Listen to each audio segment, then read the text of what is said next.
Those poor unfortunate souls, so sad, so true. They come flocking to my cauldron, crying, spells, Ursula, please, and I help them. Yes, I do. I'm busy, go away.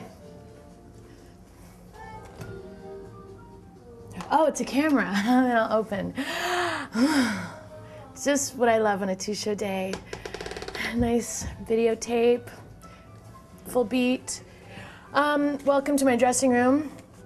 Even though this is my prince and princess have kind of usurped my door, it really is my dressing room. And I don't know what people have told you, this is not my son's fecal matter. It's just, he loves to work in negative space.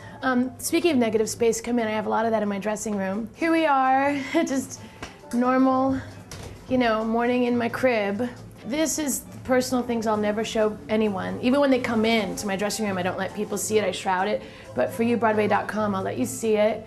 That's the child that I paid for and the husband that I paid for. When you're, you know, trying to be famous, you need like a good-looking husband, a good-looking kid, and then you tote them around all the time, and people take pictures of you, and you look like perfect family. These are people that Ursula thinks she is, or she has stolen their souls, or she would like to, or she has a crush on, like Jerry Falwell, she really loves and has a crush on, and you know, Leona Helmsley, she really admires, and you know, she's kind of stolen the souls of Iggy Pop and Mae West and Divine and Gloria Swanson. Oh, you want to see the Elizabeth Taylor bathtub and the Sting mirrors? Not many people get to see these. Oh, my phone is of course ringing off the hook because I'm just so much in demand. It had to be a pink bathtub, I guess they put in for Elizabeth Taylor, even though she was only here, she stopped over on a tour for private lives. It's like in her contract that she has to have a bathtub everywhere, I guess. I don't know if it still is, but used to be. And then Sting installed the mirrors, and every time I look in them, sometimes I think I see Sting looking back at me, and he's always naked. Of course, I know what that looks like from my 20s. We were very close. Oh, you want to see my costume? This is,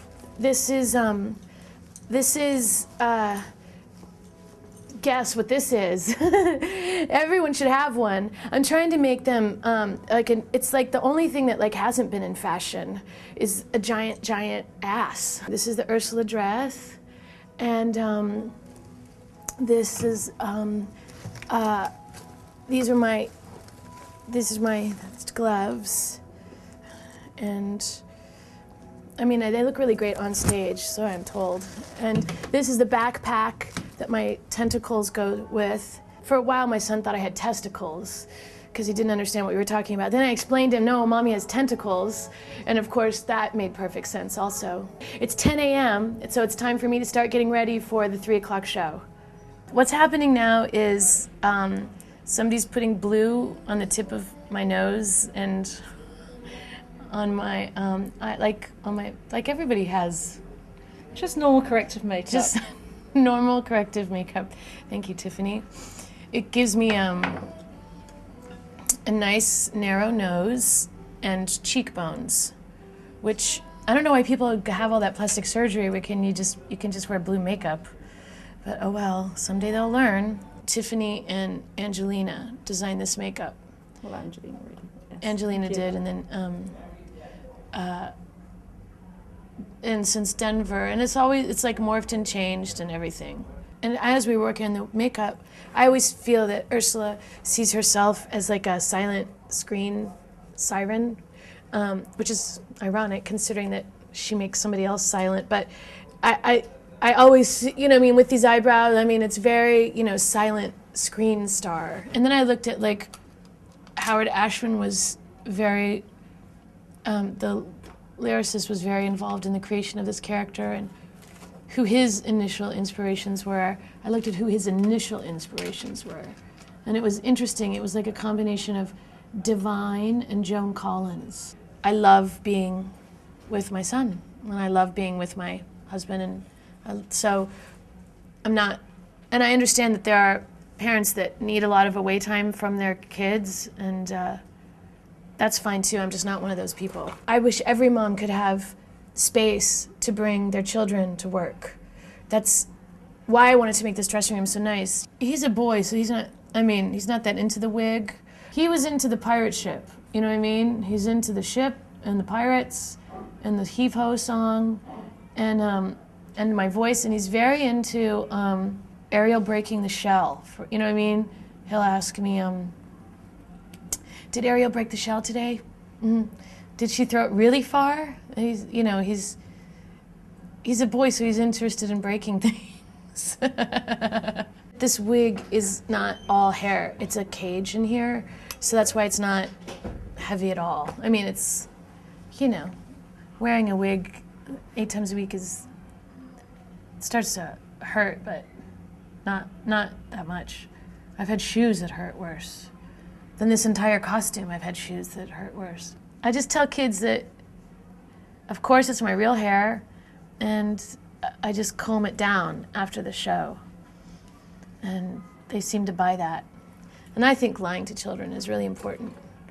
It sets them off on the right track.